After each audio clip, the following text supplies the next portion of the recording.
So good afternoon, everybody. Today, I am going to talk about the applications of remote sensing and GIS in hydrogeology. I am S.K. Shivastava, Group Head of Remote Sensing and Geoinformatics Group at IIRS. This is the outline of presentation.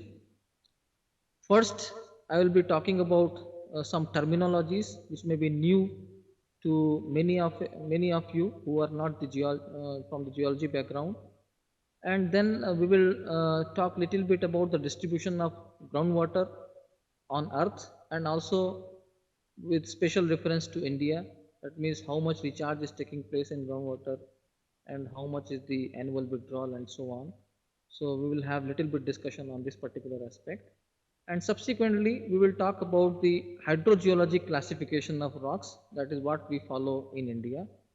Uh, then, then we will touch upon the various applications of remote sensing and GIS in hydrogeology, particularly giving the examples about how RS data can be used for groundwater investigations, how again RS data can be used for groundwater potential zoning, and here I'll be showing the case studies particularly from a major project called Rajiv Gandhi National Drinking Water Mission.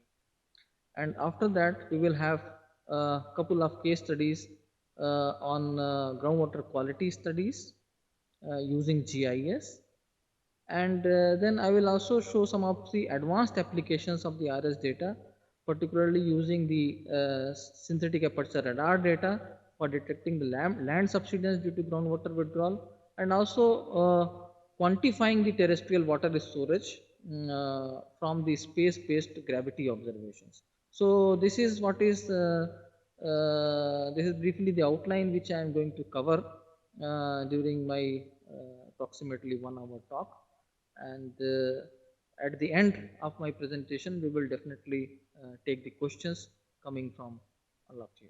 Now this is the slide about some terminologies which is important that we should know about it. So first thing is the groundwater. Normally when you ask the students or the people that what do you understand by groundwater, people generally tend to say that the water which occurs below the ground surface. But there is a correction here, that water which occurs below the ground surface in the saturated zone only is called groundwater. Not that everything what occurs below the ground surface, all that water which occurs below the ground surface is not called the groundwater. That is also called the soil water or unsaturated water or saturated water. But whatever water occurs in the saturated zone below the water table is called as groundwater. For example, you can see, look at this diagram. This is the land surface. On the top we have the land surface. There is a stream over here, and then we have the ocean or the sea. So if you look in the subsurface, this solid line here represents the water table. So what it means is that below this level, whatever voids or pore spaces are there in soils and rocks, they are all fully saturated.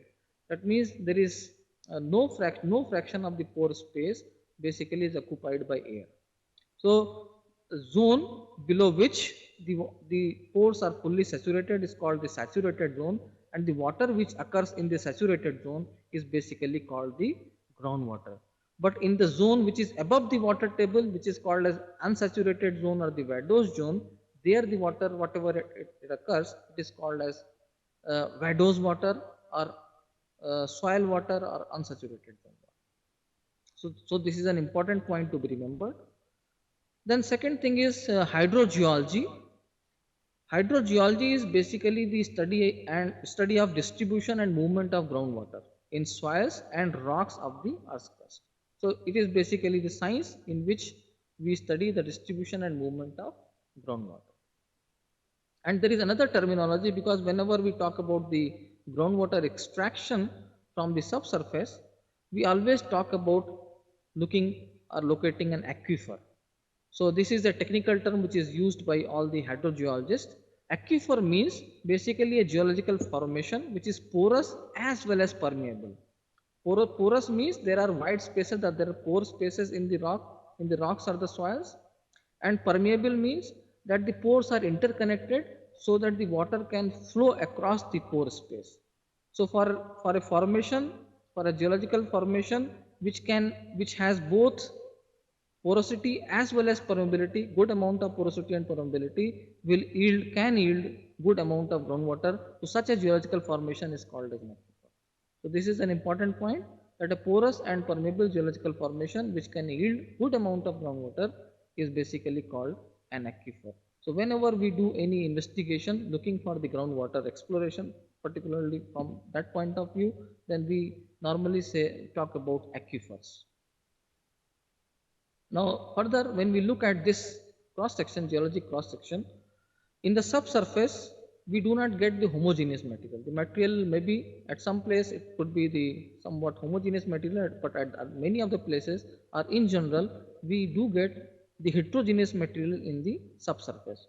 So this, particularly if you look at this diagram, the green color formation is porous as well as permeable. The orange color formation or the brown color formation here, we are calling here as a confining layer. So this formation, although it may have the porosity, but it has very less permeability. So we call this as confining unit or a confining layer. And in terms of the in hydrogeology, this type of formation is called as aquitard. And below that, the gray color layer what you see is again the porous and permeable formation. So this again, because this is below the water table, it is saturated, the white spaces are saturated with water, so definitely water can be exploited from this particular horizon. So this also forms an aquifer. So in the subsurface we can have multi-layer configuration of different aquifers and aquitards. That is the point one has to remember. Now we will see about the distribution of Earth's water. If you look at this first figure, out of all the water which is available, which is about 1386 million cubic kilometer, only 2.5% of this water is actually the fresh water, which we need for drinking as well as other domestic purposes. Now, if you further look at this fresh water, 2.5% of the fresh water which is there in it is broken in the right side pie diagram, you can see that about 69% of this fresh water is locked in ice caps and glaciers. And out of the remaining amount, the major component is basically the groundwater, which is about 30.1%. And the surface water which we normally see in rivers, streams, reservoirs, lakes, ponds, etc., that is only 0.3% of the total amount of fresh water which is available on the earth. So the point I am trying to make here is that the groundwater is one of the important component or constituent of fresh water which is available to the human kind for various kinds of uses. And that is how it becomes very, very important for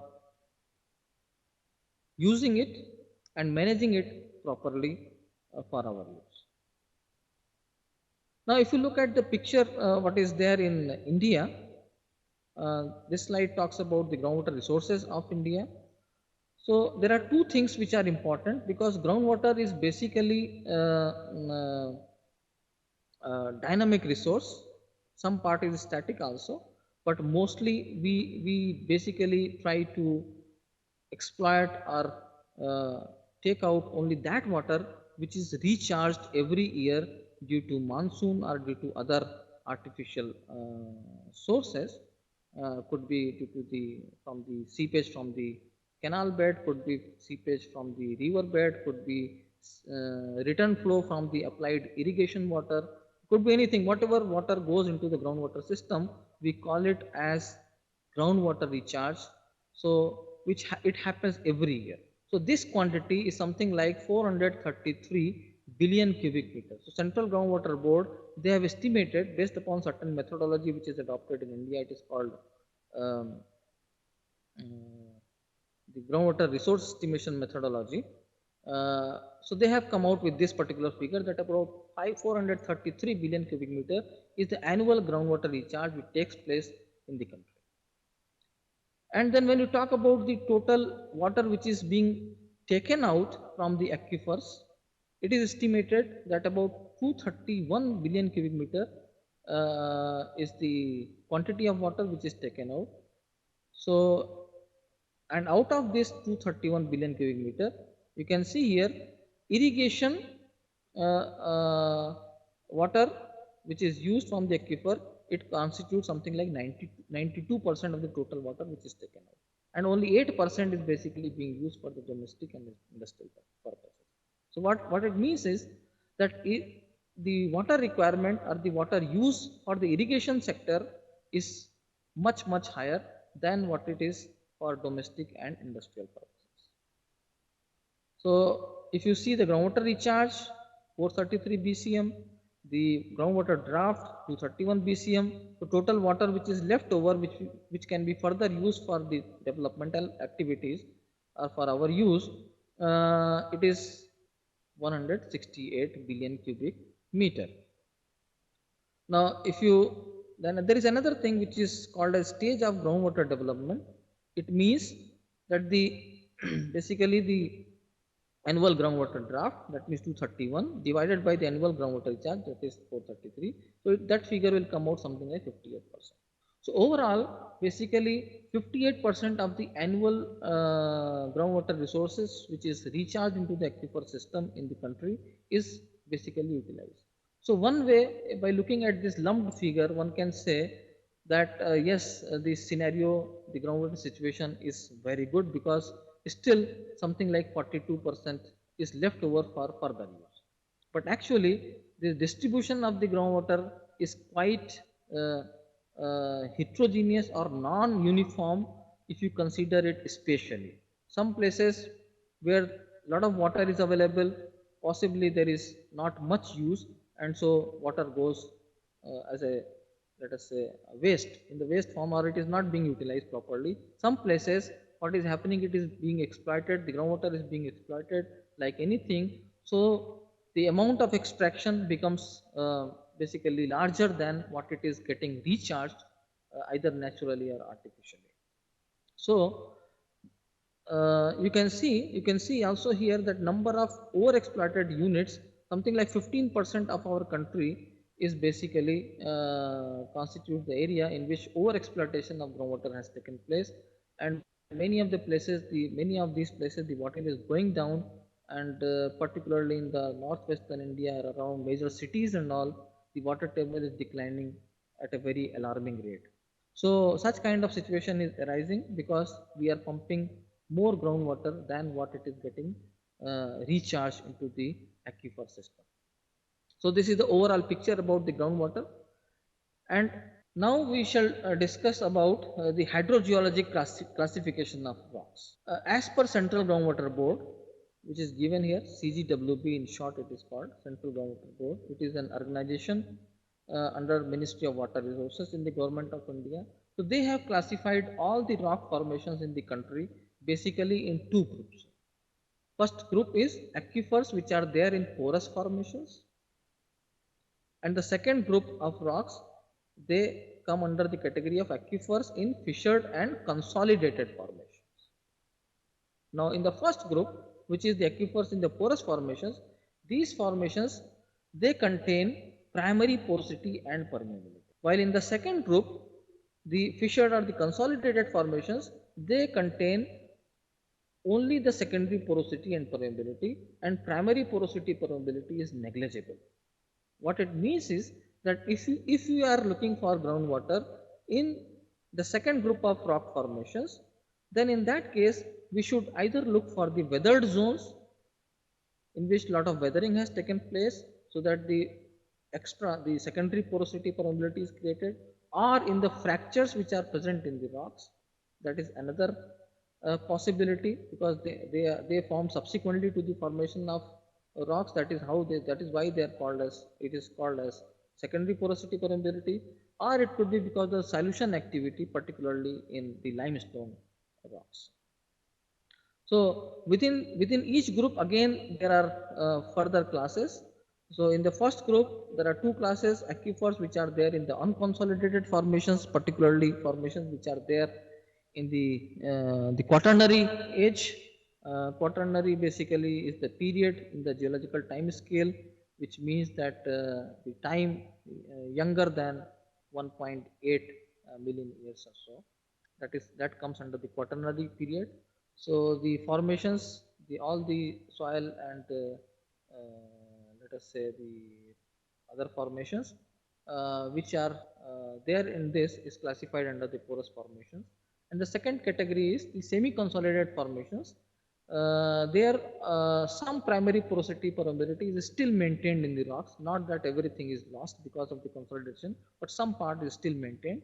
And there could also be the secondary porosity permeability available due to the weathering processes, due to fracturing processes, or due to solution. So the semi-consolidated formations, they have both, they may have both primary as well as secondary porosity and permeability. So the discharges, the amount of water which these formations can yield is often quite large. Then in the second group of formations, as I mentioned earlier, that we normally the primary porosity permeability is more or less lost. So what we have is secondary porosity permeability, and any groundwater search basically or any targeting should look for such secondary porosity and permeability zones. That means we should look for the highly weathered zones or fractured zones or the zones which have got certain solution activities or and due to that basically the openings are created and maybe we can get good amount of water in that formation. So in this category again in the second group there are basically they have CGLUB has divided them into 4 different types of rocks, which is igneous and metamorphics, excluding volcanics and carbonates, then the consolidated sediments excluding carbonates, aquifers in the carbonates and aquifers in the volcanic rocks. So this is in nutshell overall classification of rocks in terms of hydrogeology.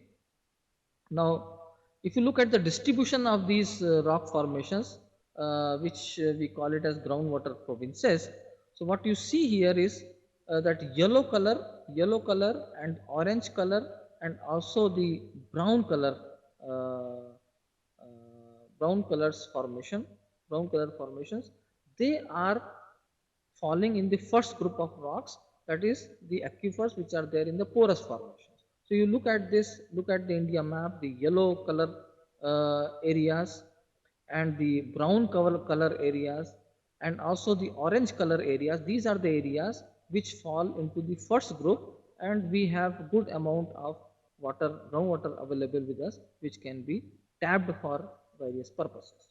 But rest of the country basically where you see the other colors, they they do not comprise of the primary porosity permeability. They have mainly the secondary porosity permeability, and that is how they are classified into the second group or the fissured group of rock formations. So this is the overall distribution of the groundwater provinces in India. Now, when we come to the major applications of remote sensing and GIS in groundwater studies, there are 5 important things I have listed over here. The first and foremost, which is very common application not only in India but also across the world, is mapping of prospective groundwater zones or mapping potential groundwater zones. So remote sensing data is known for this particular application since several decades. And before the satellite data actually came in, people were using the aerial photographs for doing the potential zoning of the groundwater in order to look for targeting or tapping the groundwater from the aquifers. The second application is basically the site selection for artificial groundwater recharge structures, because as I mentioned, many places what is happening because of excess withdrawal of groundwater, the water table is going down. So we have to resort to recharge the aquifers in an artificial manner, which is called as artificial recharging of aquifer or artificial recharge. So we can make some artificial structures so that the water, there is more infiltration or percolation of the water into the subsurface, and then ultimately there is a replenishment or recharge of the aquifer system. So for that we have to construct the suitable structures at appropriate sites. So tentative site selection can be done also using remote sensing. Third application is basically on the groundwater quality zonation, including finding zones which are vulnerable to pollution. That means we can find out the areas, or we can do the zonation in a given study area, that which are the zones which are vulnerable to pollution, which are the zones which are safer, relatively safer as regard to pollution, and so on. But here the important thing is remote sensing data particularly plays a uh, very less role, because the groundwater occurs in the subsurface, and unless you see the groundwater directly, you really cannot tell the quality of the groundwater. But GIS comes to our rescue, and in the coming slides we will show you that how GIS can be used for this particular application for water quality zonation, and also for finding the zones which are vulnerable. And fourth application is the providing inputs for groundwater resource estimation. When I was showing the figures, or the, let us say, the numbers about the groundwater resources in India, which is based upon the estimates done by Central Groundwater Board along with the state groundwater departments. So there are certain norms which are available for resource estimation. So those norms require certain inputs. Those inputs can come from the satellite images, and that is how this particular application is listed over here. And fifth important thing is that with the availability of GIS, now we can build all the database, whatever is available from either conventional method or from the remote sensing method or any other method, geophysical method or whatever. So in the GIS, and then we can use that data for various kinds of purposes, by doing groundwater, by having a groundwater information system and managing the data sets available with us for various purposes. Now let us talk about the first one, particularly the application of RS and GIS data for groundwater potential zone mapping. So there the primary role of mapping comes from the remote sensing data, from the satellite data. Now one thing which is very important that should be kept in the mind is, which is given in the first paragraph under quotes. All of you are aware that satellite images basically give you the surface information, and the groundwater is basically available in the subsurface at some places maybe couple of meters below the surface, and some places maybe even quite deep at a deeper level. So remote sensing data per se does not see the groundwater, because it provides only the surface or the near surface information. But still, this spatial and temporal nature of these data sets provide excellent opportunities to hydrogeologists for improving the understanding of the hydrogeological system, not only in remote and inaccessible areas, but even in well mapped areas. So the key basically is that we have to study the surface, which, which is seen by the remote sensing data sets, and based upon the surface observations, we have to a, make a story of subsurface, or the configuration of different geological formations in the subsurface, and then interpret that in terms of the availability of the groundwater and give the recommendation. So that is basically the approach. And then for doing that, actually there are different groundwater indicators. So if somebody uses the satellite images, so one has to look for the surface features which are of hydrogeological relevance, not that everything seen on the satellite imagery will be useful, but there are certain features which are particularly useful for the hydrogeological studies. They include the lithologies, or more precisely lithostratigraphy, because same rock types, if they are of different ages, they can behave differently in terms of the hydrogeology. So we can call it lithostratigraphy. And then the geological structures, both primary structures and particularly the secondary structures, we call it as lineaments, fault structures, etc. They are very important. The geomorphology are the landforms which we can map very nicely from the satellite images. They are also one of the important clues for the inferences about the groundwater occurrence and the movement. Then drainage patterns and texture. So they give lot of information about the rock types, and they can be used for interpretation of the groundwater. And then some indirect information also comes from land use, land cover, and soil moisture is of course a direct indicator of the availability of groundwater. So these are the clues which basically we try to look for from the satellite imagery and then interpret them in terms of groundwater occurrence and movement. Now we will see certain examples. I will show you a couple of satellite pictures taken from different areas, and then try to emphasize or tell you that how the surface observations can provide a lot of information about the groundwater occurrences and the movement. Now if you look at this picture over here, this the river what you see in the center of this image, which is flowing from northeast to southwest direction, is river Yamuna. If you look from the top, you can see some black streak which is there in the river bed. So that black streak is the availability of water in the river. And as we go downstream, what we see that all that water which is available in the river Yamuna is no more there, it seeps down. And if you look at this, so this is all we see basically the dry river beds. And then from here onwards, we again start getting faint streaks of blue color, which is basically again the flow of water in the river. Same is the story here. Now let us look at this top picture. It is a picture taken from around Dehradun. Now if you look at this is a major this is a river which is called as Asan river. Upstream side is on the east and downstream is west. So when you look at the eastern end, we see some water in this stream, and then all this water subsequently it gets lost into the subsurface. And when we go further downstream, after a certain distance, again water starts appearing. Same is the story in other diagrams also. Here you see in this picture there is no water, but then water starts appearing from here. In this picture there is no water here, or here the water starts appearing somewhere here. Similarly, in this picture also, there is no water, but then water starts appearing here, and so on.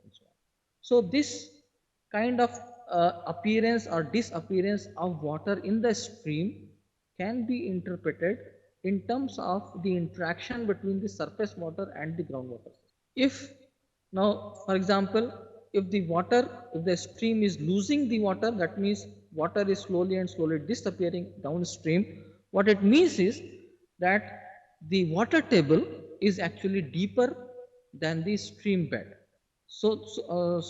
And in such a case, the water whatever is available in the stream, it basically gets infiltrated into the subsurface, and ultimately the groundwater system or the aquifer is recharged, and that is how the stream loses its water. We call such streams as losing streams.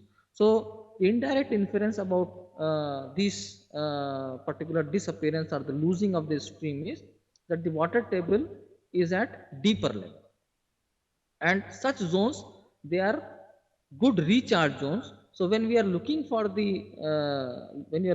tapping the water, maybe here in these zones we find the water table at quite deeper level. But when we go downstream where the water starts appearing in the streams, what it means that because there is this, if the image is taken during the summer period when there is no monsoon or there is no precipitation available, so normally whatever water you see in the stream is basically fed by the groundwater system. So if you look at this stream, the water again starts appearing here. So we say such kind of streams where the water starts appearing or where the groundwater feeds the river, we call it as gaining stream. So in such a case, the interpretation is basically that the water table is at the shallower level. We also call this zone as recharge zone, and discharge zone. So discharge zone is actually the zone which is quite useful for tapping the groundwater. So as I mentioned, because the groundwater occurs at a deeper level in the subsurface, and we do not see from the satellite imagery the water table, but based upon such information, whether the stream is losing or it is gaining, those stretches can be used for getting indirect information about relative depth to the water table. That means whether the water table is shallow here or water table is deeper here, or in other words, whether we are in the recharge zone or we are in the discharge zone. If we are in the discharge zone, it is good for tapping the groundwater. If we are in the recharge zone, it is good for the artificial recharging of the groundwater system. Similarly, this is an example from hard rocks. Now, in the hard rocks, as I mentioned, which is the group number 2, if you recall the hydrogeologic classification of rocks slide, we said aquifers in the porous formation and aquifers in the consolidated formations or fissured formation. There is no primary porosity permeability. It is basically the secondary porosity permeability, and that secondary porosity permeability I also mentioned that can be imparted in the rocks by either the weathering processes or by the fracturing processes or by the solution activity. So this slide particularly shows you the how satellite imagery can be useful for mapping the joints and the fractures which are available in the rock, and they can act as carrier or the conduit for the movement of rocks. That is what slide title I have given, groundwater carriers and barriers. So particularly when we are looking for targeting the groundwater, so those structures or those fractures or joints which act as conduits for the movement of groundwater, they are useful for us. So here in this particular slide, if you look at this slide, the linear features like this or this one or even this one, there are systematic trends available over here. These ones, they are basically the fractures which are present or the joints which are present in the rocks. And if you further look at, because this is a natural color composites, all that green color is basically showing you the vegetation availability. So if you see these fractures, all along the fracture we have the green color. So that green color is there because the vegetation is there. And why vegetation is there? Because there may be availability of moisture, because other surrounding sides of the linear feature we do not see the vegetation. So what it means is that there is a possibility of finding water, because vegetation is giving you an indication that there is a moisture availability. So these basically linear features which we call them as lineaments, they are useful indicators for the presence of water. Now such kind of fractures or lineaments can be picked up very nicely from the satellite images, and they can be used for doing the geophysical investigation on the ground, and then ultimately telling that we should drill at this particular place and how deep and so on. But if this information is not available, and suppose we have to locate the groundwater source in this area, so one does not know that where really to do the geophysical investigation. So the fracture systems are very much mappable from the satellite imagery, and that in turn can be used for further exploration for finding the groundwater. This is another image coming from again hard rock area in the southern India. Here also we see the linear features which are basically, you can see the crisscross linear features, these two major fractures which are present in the granitic rocks.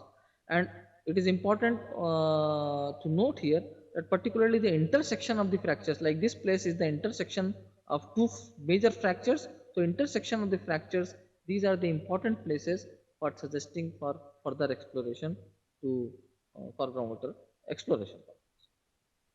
Then there is another feature which we call them as groundwater barrier. These barriers basically they also appear like a linear structure on the satellite imagery, but the difference is that if there is a fracture, normally they act as conduit for the groundwater movement. But if there are barriers available, they act as wall-like structure and they do not allow the water to flow across. For example, this particular feature, which is also a linear feature, but it is forming a ridge-like structure. Now this ridge-like structure, why it is giving a ridge-like structure? It can be interpreted because the rock formation here may be stronger or more resistant as compared to the surrounding areas. So So that is how it is forming a bold topography or a linear, giving rise the form of a linear ridge. So such kind of linear ridge in geology we call it as dikes. So wherever these dikes are there, they can be mapped easily from the satellite imagery. So important thing is they act because they act as barriers for the movement of groundwater. So the upstream side is generally not favorable. Well, sorry, the upstream side is favorable and the downstream side is not favorable because they stop the movement of groundwater from upstream to downstream. So that is the important point to be noticed here, that we have to separate out whenever we see some lineaments on the satellite imagery and we are interpreting that from the groundwater point of view, occurrence point of view. So we should separate them out as whether they are carriers of groundwater or they are barriers of groundwater. So barriers of the groundwater, if they are there, only upstream side will be favorable, not the downstream side, unless there is some fracture cutting across that barrier feature. And the carriers will in general be useful for further exploration for groundwater tapping. Now this is another slide which is taken from part of Jharkhand, and such kind of scenario is there in more or less all hard rock terrain. So in the hard rock terrains, as I mentioned, that we should look for the more weathered zone or the zones where there is a possibility of finding the soil moisture and so on. So there is a landform called valley fill. So these valley fills, they are the important places where there is a possibility of getting shallow water table and shallow wells can be located. So satellite imagery can help in mapping these valley fills very nicely. As you can see here is a in the regional picture or in the small scale image which is there in the bottom, you can see number of valleys over here. This particular portion is zoomed over here in the top right side, and you can see these valleys very nicely. These valleys can be now mapped very well, and these are the places where there is a possibility of there is a better possibility of finding the groundwater compared to the surrounding area. So and again in the surrounding areas also different zones of weathering, whether they are shallow weathered zones or moderately weathered zones or deeply weathered zones, they also can be discriminated fairly well and mapped from the satellite images, and then relatively one can infer about the possibility of finding the groundwater in such places. Uh, in the hilly terrain, particularly like in Himalaya or in other places, because of the steep slopes and so on, high relief steep slopes, uh, the whatever precipitation occurs, it basically gets converted into runoff, and very little recharge takes place into the aquifer system. And also because of the rugged topography, we do not have connected our large aquifers. The aquifers, whatever they are there, they are localized, they are disconnected because of the rugged topography. In such places, actually, for suitable landforms, and example is shown here from the Leh area, wherein the valleys which are there within the hills or the mountains, and also the alluvial fans, river terraces, they are the suitable places for tapping the groundwater from the using the shallow structures. This is another good slide which shows the potential of satellite data in mapping the paleo channels. So paleo channel, as you know from the name itself, that we are trying to map the old river channels. Currently there is no river, or there is the water is not flowing into these channels, but they were the older courses of rivers. So these can be mapped very nicely from the satellite images. You can see over here that this particular channel which you see here continuously occurring. There is no free flow of water available in this channel, and also we see some meander scars etc. which are also present on either side of the paleo channel. So such kind of landforms can be mapped very nicely, and they can be good repository of the groundwater, and then can be used for tapping the groundwater. So satellite images once again, whether it is alluvial terrain or even in the hard rock areas where there is due to some tectonic activity or so on, the rivers have shifted their courses or they have changed their courses. The older courses of these rivers can be mapped and many times they can be tapped for groundwater, and it can be very successful attempt. Now, now we will talk about the groundwater potential zoning. As I mentioned earlier, that this is one of the most important applications or widely used application as far as the usage of satellite data in groundwater is concerned.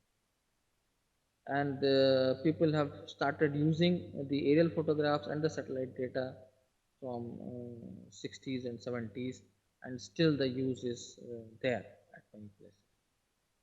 Now, basically, there are two approaches in doing the groundwater potential zoning. The first approach is called as hydrogeomorphic approach.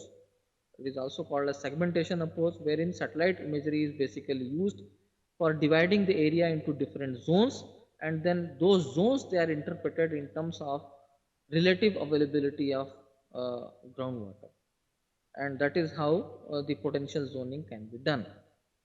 And second approach is that whatever groundwater indicators or controlling parameters are there, we can prepare different layers in the GIS. Those layers can be integrated in GIS using suitable method, and then groundwater potential zoning can be carried out.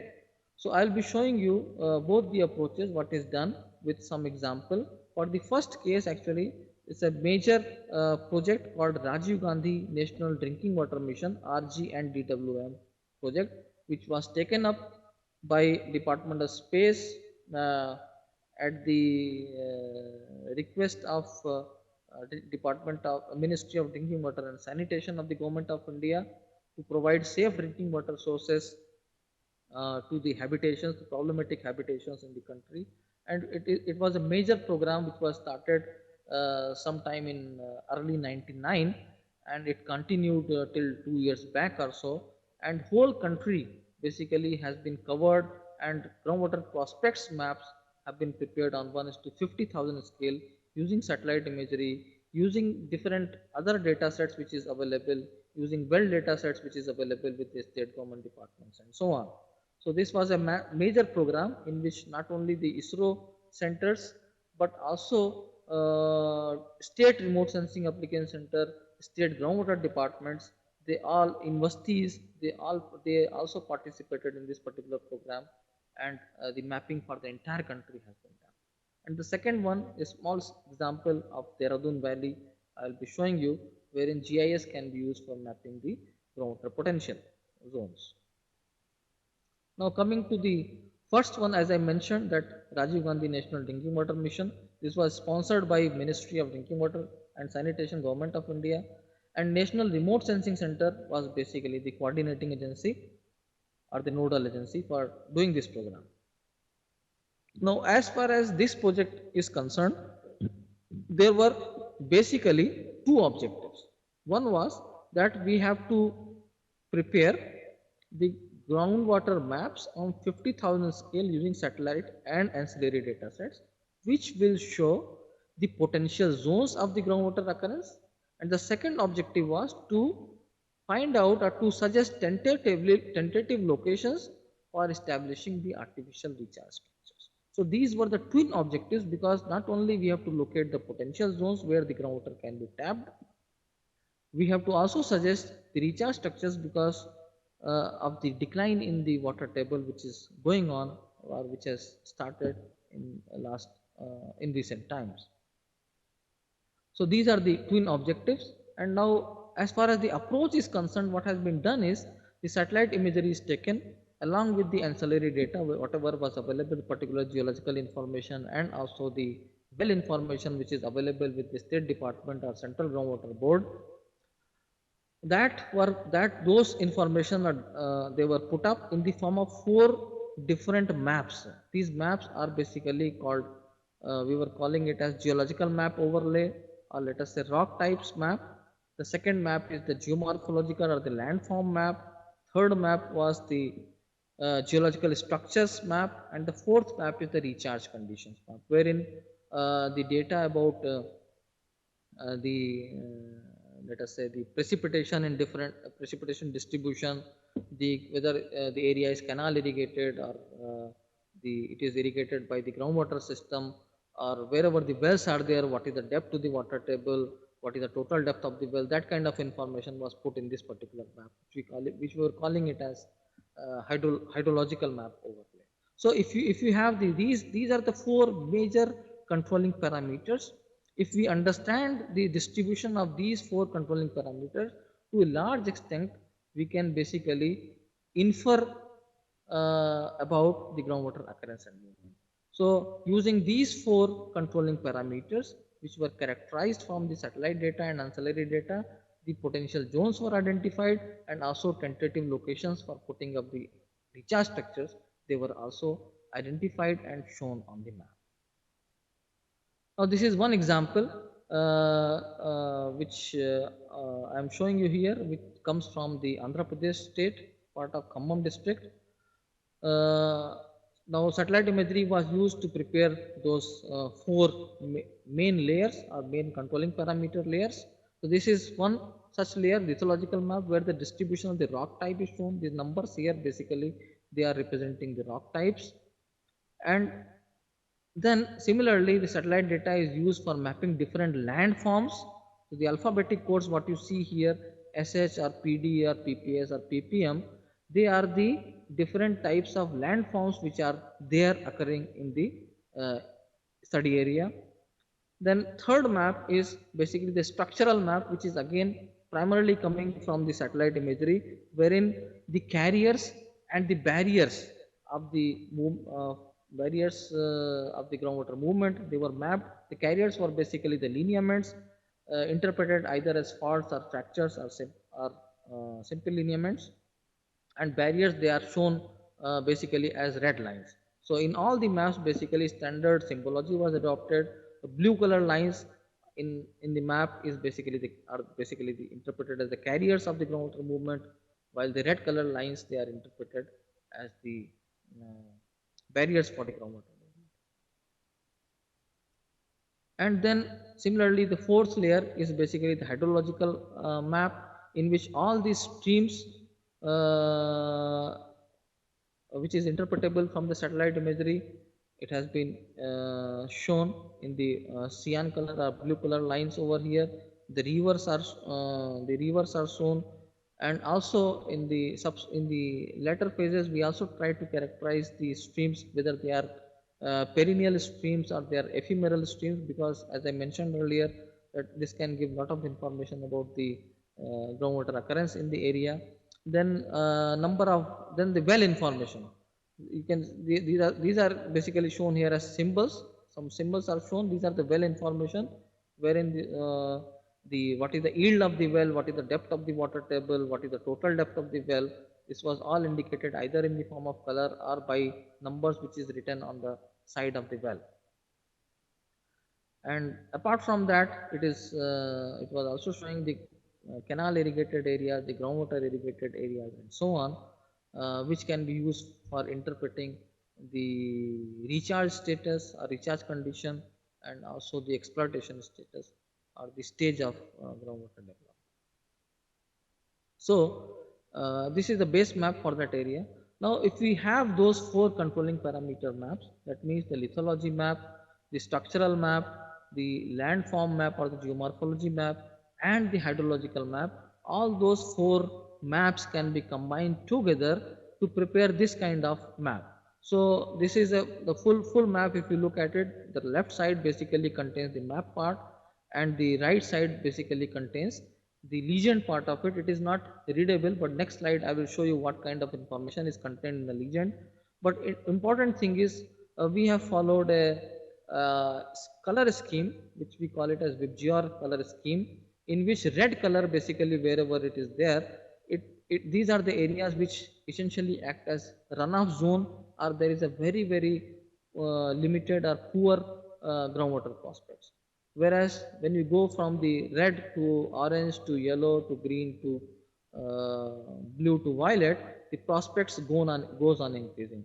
So red is red is the zone where basically prospects very limited or poor prospects are there, and violet will be the zone where the high prospects will be there, and that is how straight away by looking at the map you can find out that which are the places which are good as far as the tapping of the groundwater is concerned. And then if somebody is interested in a particular area, then one has to look for what is that unit name.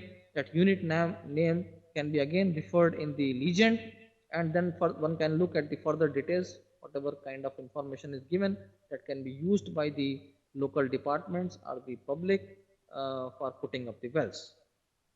Now, these are the 13 columns actually. Apart from the map unit, there are 13 more columns in the legend, which is provided in each and every map, which talks about those rock types in landform, water table depths, wells, recharge condition, etc. Then the inferences about what kind of aquifer material is there, what type of wells are suitable, what is the general depth range of wells is suggested in that particular unit or that particular place, what is the expected yield range of the wells, and what is the homogeneity in the aquifer, what is the quality of water, whether it is potable or not potable. If it is not potable, then what kind of parameters are there which are beyond the let us say the permissible limits, so that people can take precaution of that, and the exploitation status, recharge structures, and finally the remarks column. So you can see that in that map, each and every map, so this kind of information not only in the map form but also in the tabular form is provided. So one can, if somebody knows the area of the study or a particular area where there is a, let us say, problem area, then one can look at the map, what is the rock, what is the hydrogeological unit, and then go to the legend and look and can get all this information and make informed decision about what is the type of wells which is suitable in that particular area, if at all there is any prospect existing, and what kind of depth is required for the wells, and what kind of yield range which can be expected from those wells. And let me tell you that now all these maps basically are prepared based upon the surface observations in terms of the rock types, landforms, recharge conditions, and also the structures, of course in conjunction with the well information which is already available, because a lot of wells have been drilled in across the country. So those well information are also collated along with the information derived from the satellite imagery and other data sets, and then the recommendations about this type of well suitable or depth range and yield ranges are made. However, it is recommended that such maps they can be used for carrying out further hydrogeological and geophysical surveys, and then actually one should go for putting up the well, because in the areas where heterogeneity is high, at those places there may be certain issues, and one should look for better the ground based local hydrogeological conditions, and also can go for the geophysical investigations before putting up the wells. This is the part of the legend which is shown in that map. As I was telling, red color is basically limited prospects, and as we go on the top, it becomes violet color. So that is the highest possibility of finding the water table. Now this is another second approach, which is the GIS based approach. Here what we do is that we use the satellite imagery and also other conventional methods to prepare different layers, as is done in the previous case.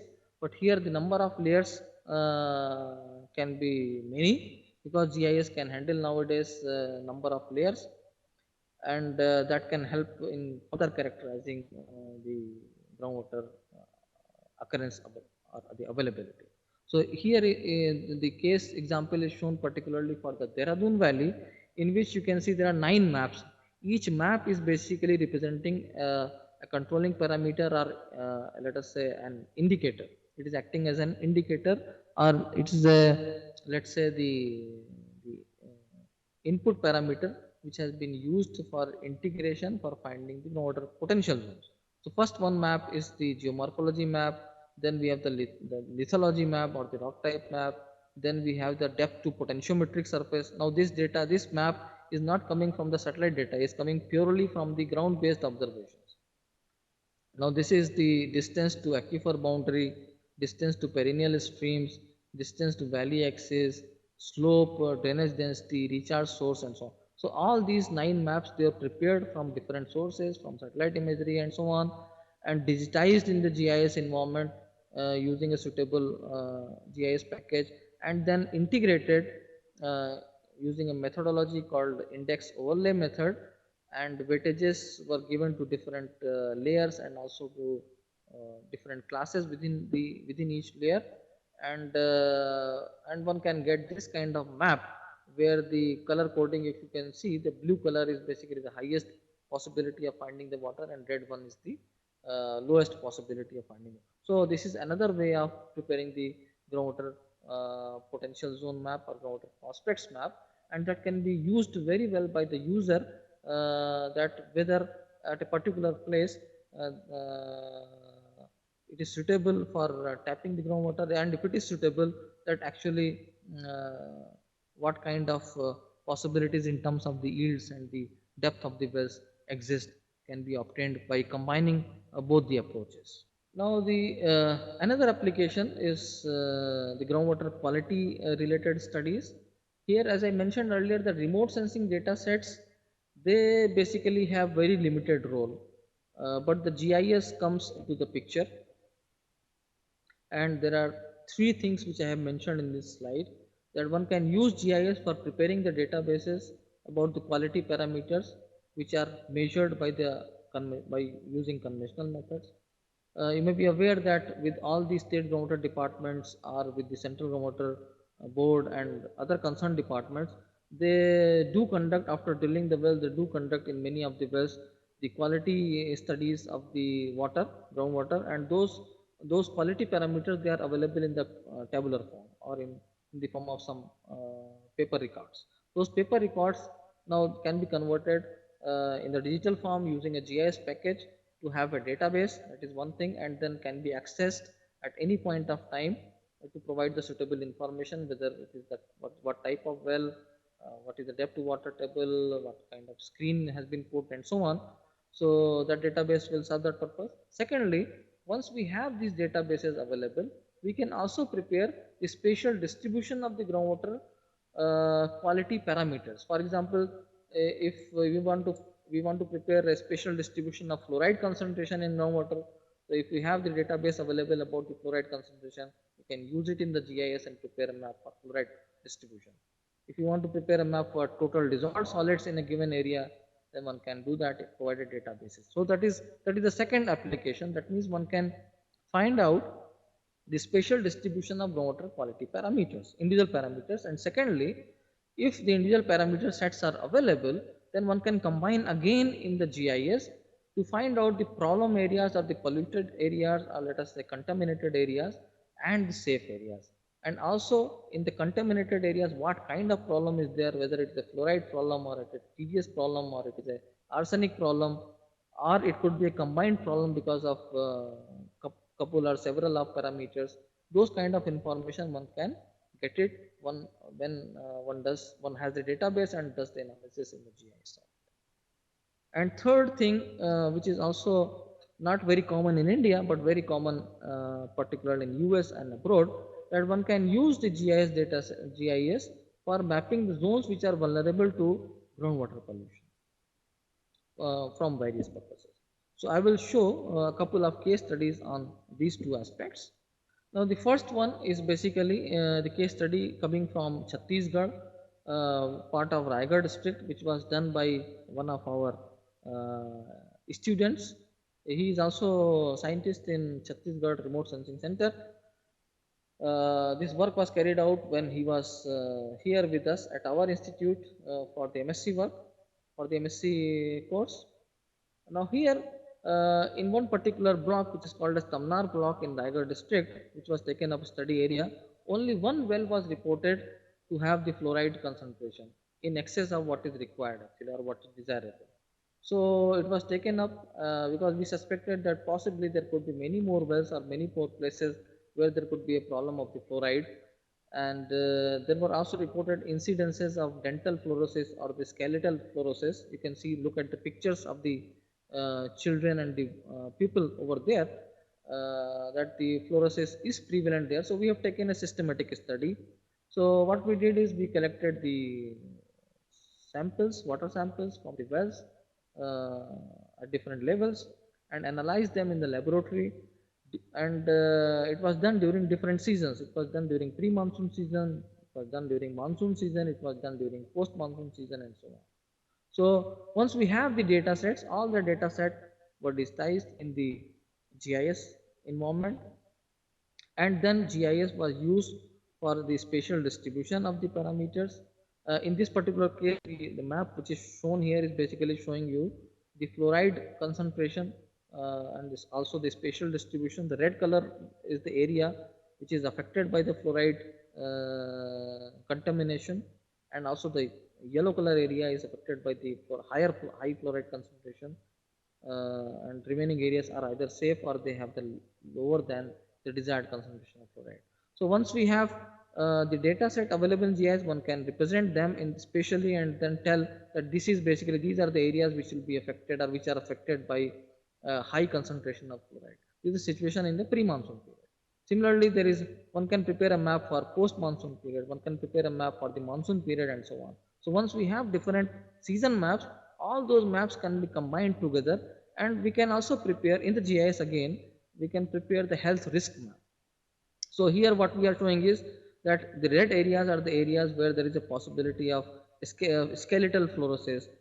Blue areas are the areas where the yellow areas are the areas where there is a possibility of dental as well as skeletal fluorosis, and so on. And there is a possibility of dental caries. And so, and on that, if you superimpose, if you have a in the GIS another layer of the population, village information and the population in those villages, you can find out that how much population is affected or is likely to be affected because of the fluoride contamination in this particular case. Similarly, for any other, due to any other contamination in other cases. So such kind of possibilities exist in GIS if you have the data sets available with us. Second approach, as I mentioned, the case is the groundwater pollution potential mapping or evaluation of groundwater pollution potential. So here actually again GIS is used. The remote sensing data sets, they are used in a limited sense. And there is a method called drastic model, which is used, which was proposed by Eller et al. From US in 1987. And it's a very simple method. What they have said is that if we have 9 layers, uh, sorry, 7 layers, that is depth, the information about depth water, groundwater, information about the recharge rate R, aquifer media A, soil media S, topography or the slope T, impact of Wedo's zone I, and hydraulic conductivity of aquifers C. So put together it is called drastic. So that is how the name of the model has also come, drastic model. So if we have the 7 layers available with us in GIS, coming either from remote sensing or from any other sources, they can be integrated together to come out with an index called drastic index, which is represented here as DI. And higher the value of drastic index, higher is the groundwater pollution potential. So in the areas where the groundwater pollution potential comes higher, those areas we should be very, very cautious that we should not try to pollute those areas, otherwise the groundwater will get contaminated. And there could be areas where there is a low possibility or very limited possibility of groundwater pollution potential. There dumping sites and all that can be planned. I will show you one of the case studies here. That this case study is done by again one of our students in Lucknow and in its environs. Here again, the all that 7 layers what I have told you, water table, recharge, aquifer media, soil media, everything was the data set was prepared in GIS, and then this map like drastic model output is prepared. So basically the higher values, that means the green areas are the areas which have high potential to pollution.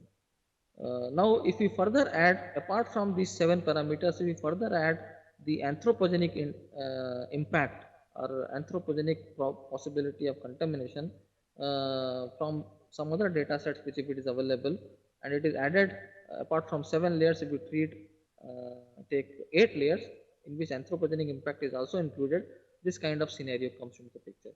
So where the red areas and the brown areas are the areas where there is a high possibility for the groundwater vulnerability to pollution. So such areas should be avoided for planning any dumping sites or waste disposal sites, etc., because there is a risk that groundwater may get polluted. Now this is another application which I can say somewhat advanced application of remote sensing data. Here what is done is that the radar data sets, which is called synthetic aperture radar data set, they are used, temporal images of radar data sets are used to find out the areas where the subsidence due to groundwater withdrawal is taking place. And one such example is shown here of Kolkata city. So this is Hooghly river. So the colored areas actually where the fringes are appearing, the large portion is shown here. These are the areas where the subsidence is taking place, and the rate of subsidence is quantified as 5 to 6.5 millimeter per year. So such kind of accuracies or precision is possible nowadays from satellite imagery. And not only Calcutta is the example, there are many cities around the world, they are subsiding because of the excess withdrawal of the groundwater. Also like Delhi, also Chandigarh, subsidences are reported, and a lot of work is going on currently by our institute to map such areas where subsidence is suspected to be there. And remote sensing based method is a good solution because we can monitor them that what is happening with time. There is also recently a very, I should say, a very novel sensor system, or the satellite system has been launched, was launched in 2002, which is called as GRACE, Gravity Recovery and Climate Experiment.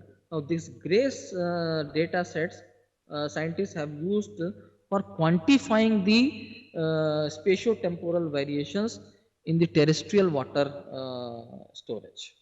Now, it's a very novel system. Actually, this system comprises of 2 satellites, and these two satellites are separated by certain distance.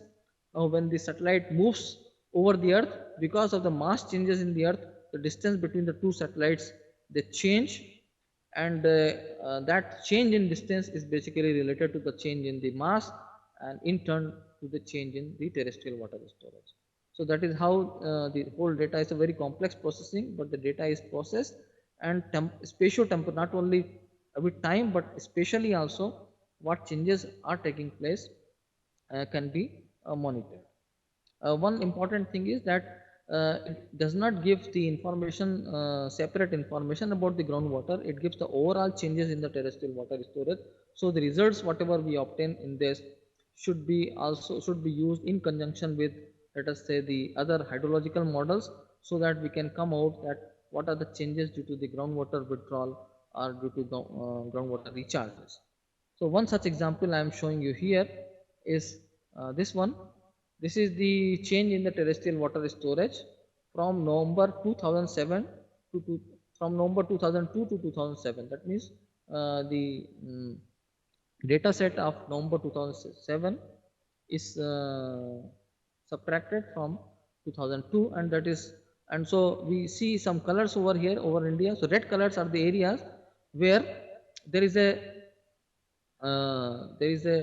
let us say the decrease in the terrestrial water storage, negative quantities are there, are shown as number here, and the blue are the areas where there is an increase in the terrestrial water storage. And if you look at it, that in particularly in the Indo-Gangetic plain and in the southern India, other than the western Ghats and so on, most of the areas are the areas where there is a decrease in the terrestrial water storage, could be because of the withdrawal from the domestic purposes, irrigation purposes and so on. But there are also certain areas where there is a indication that the terrestrial water storage has increased.